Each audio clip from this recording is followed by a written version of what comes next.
¿Cómo diferenciar el cáncer de colon y recto de la colitis o síndrome de intestino irritable? Todos hemos escuchado en internet o hemos conocido a alguna persona que durante muchos años tuvo una colitis. Sin embargo, fue mal diagnosticada, dejó pasar los síntomas o por eventualidades de la vida precisamente no se detectó a tiempo un cáncer de colon y recto. Esto puede ser relativamente frecuente. Sin embargo, sí existen muchas diferencias que como expertos podemos identificar para poder orientarnos hacia un diagnóstico o hacia el otro. En este video yo les voy a platicar precisamente cómo podemos detectar o diferenciar los síntomas de un cáncer de colon y recto en contraste con una colitis o síndrome de intestino irritable. Yo soy el Dr. Jesús Macías, soy cirujano general, soy coloproctólogo y me gusta crear videos con el objetivo de educar a las personas. Quédate en este video, estoy seguro que vas a encontrar información muy útil que te va a ayudar a tomar mejores decisiones para cuidar tu salud, a tu familia y amigos. En este video voy a hablar precisamente sobre las diferencias en síntomas y los estudios necesarios para detectar el cáncer de colon y recto y poderlo diferenciar del síndrome de intestino irritable o también llamado colitis. Si te interesa contenido similar, considera suscribirte, darle like o comparte esta información con alguien que creas que le puede ayudar. Sin más preámbulo, te doy la bienvenida a este canal.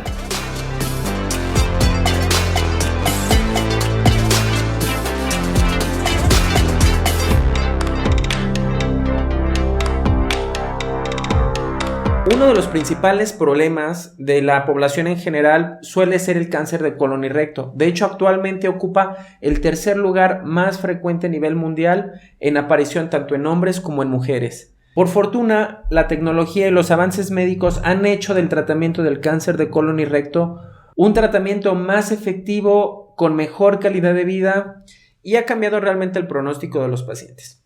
Sin embargo, uno de los principales temores de la gente es padecerlo y que pueda ser confundido de forma inapropiada, por ejemplo, con un síndrome de intestino irritable, unos divertículos u otras enfermedades a nivel intestinal. El síndrome de intestino irritable, o también llamado de forma coloquial colitis nerviosa, es una de las principales enfermedades que afecta al ser humano. De hecho, probablemente es muy frecuente. Casi en algún momento de nuestra vida todos vamos a padecer un episodio de colitis. ¿De acuerdo? Lo voy a llamar así colitis para fines prácticos, ¿de acuerdo? Para poder desarrollar mejor este video. Y bueno, es tan frecuente, incluso a veces persistente a lo largo del tiempo, que puede llegar a confundirse y generar ansiedad.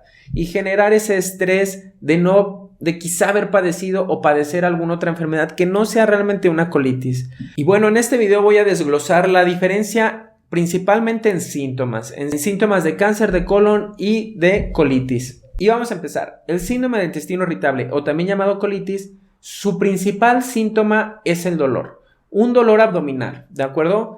Este dolor abdominal suele ser generalizado, principalmente tiene varios factores desencadenantes, que puede ser la dieta, puede ser el estrés, puede ser alguna infección gastrointestinal que haya alterado nuestra flora bacteriana, etc. Este dolor de la colitis precisamente es generalizado, suele ser todo el abdomen, ¿de acuerdo? Un dolor que genera además una distensión como si fuera un globo, nos infla, nos llena, que genera a veces una sensación de tener muchos gases que pueden o no estar saliendo, ¿de acuerdo? Pero es estar distendido, inflamado de forma generalizada.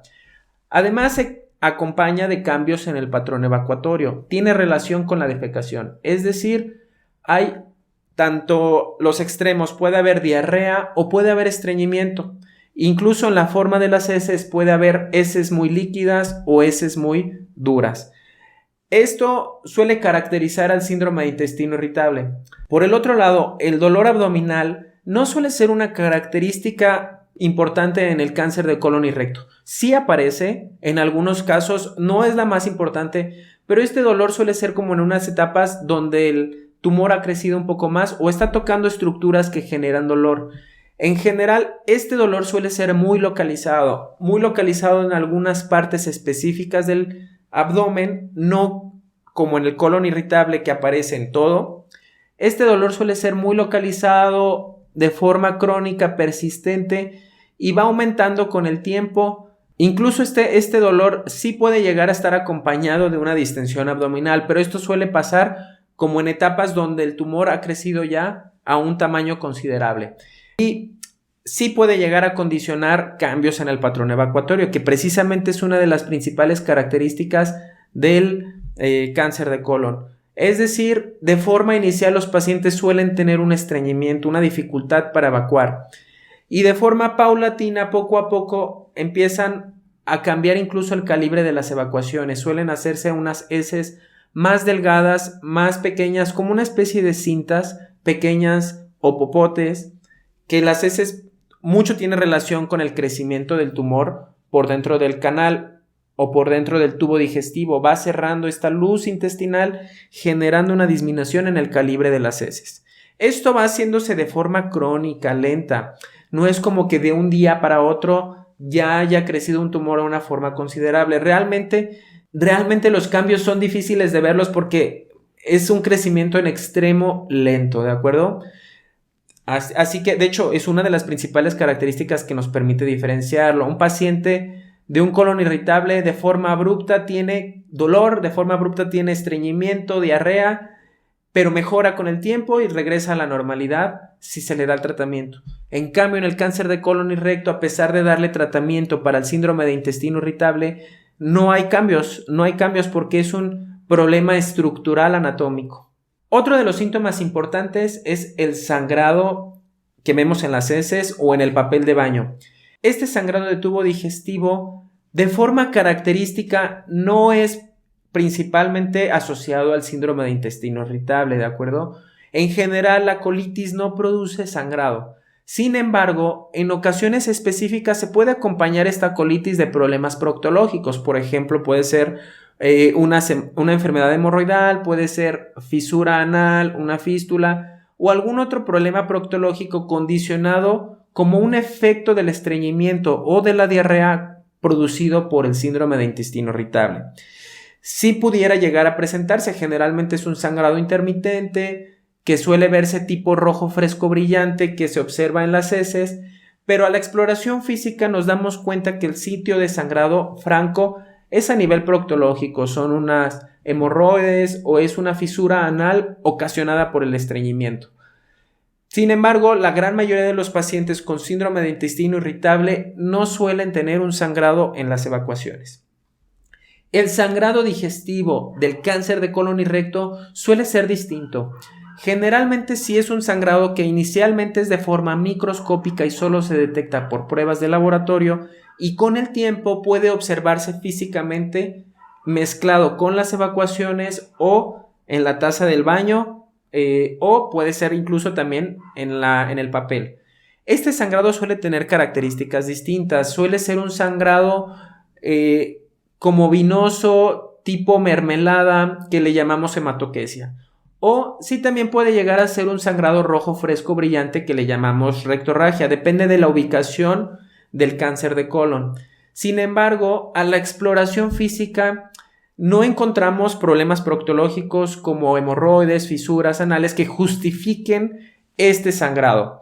Es entonces ahí que nosotros debemos de hacer un estudio complementario para poder determinar el origen exacto del sangrado, ¿de acuerdo? Para fines prácticos, un paciente que observa sangrado en las evacuaciones, podemos determinar si es cáncer de colon o es síndrome de intestino irritable. Sí es posible, depende mucho de la exploración física realizada por un experto en la consulta, que nos permite orientar precisamente cuál de las dos opciones puede ser más acertada, ¿de acuerdo? Sin embargo, a pesar de la experiencia, siempre se requieren estudios diagnósticos que voy a comentar más adelante. La pérdida de peso, una pérdida de peso inexplicable que generalmente suele ser importante, aproximadamente un 10% del peso corporal en los últimos 6 meses, y esta pérdida de peso no se asocia sobre todo a un cambio en el estilo de vida, es decir, no haya cambios en la dieta, no hay cambios en la actividad física, no hay algún factor de estrés que esté condicionando una disminución en el consumo.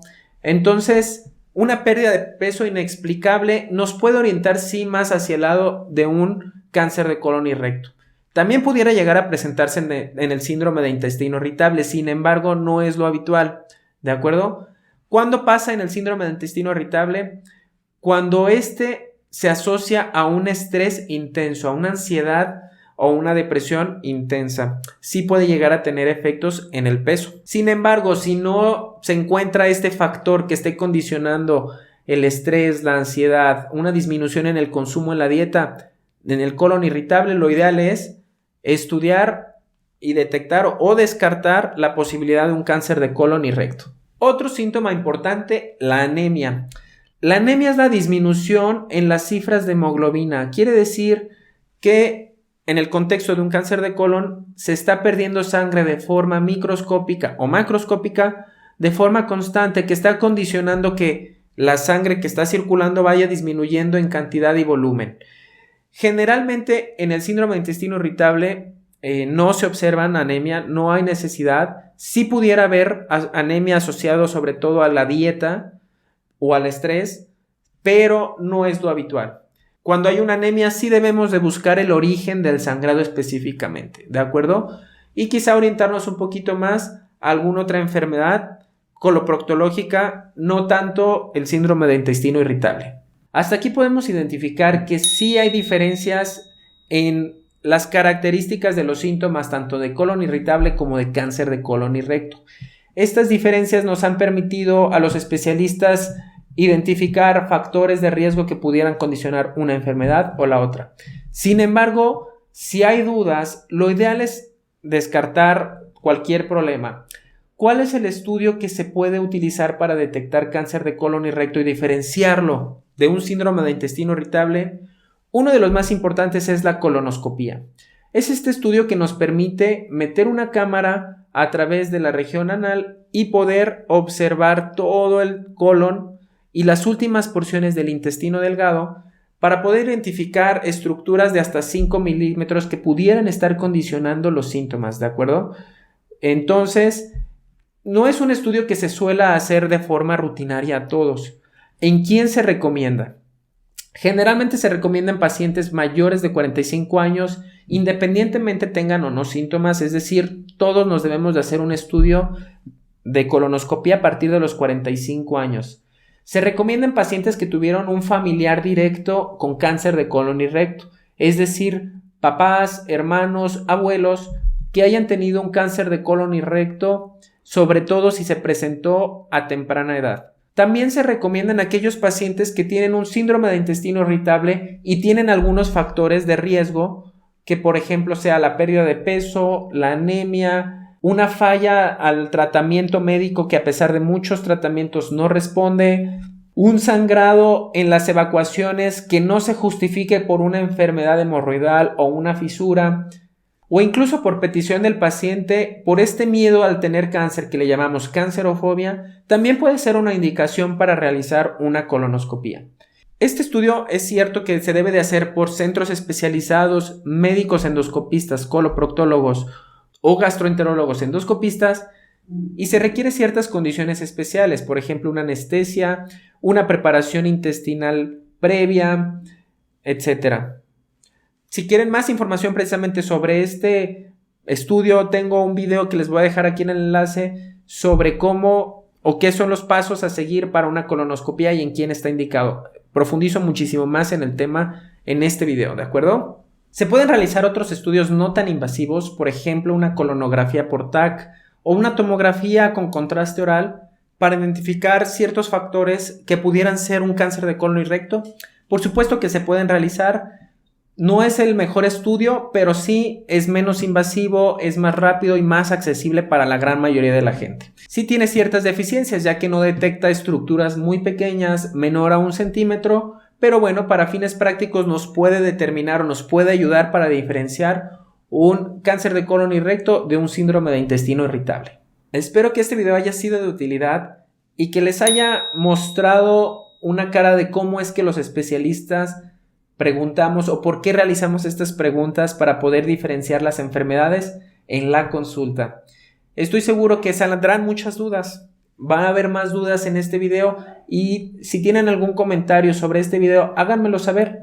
En general leo sus comentarios de los videos y esto me motiva y me ayuda para poder decidir los principales temas que voy a tratar en los siguientes videos. Muchas gracias por llegar hasta aquí. Si quieres profundizar más en el tema, les dejo los videos de síndrome de intestino irritable y cáncer de colon y recto más a detalle para que vayan a verlos. Yo soy el Dr. Jesús Macías y un saludo a todos.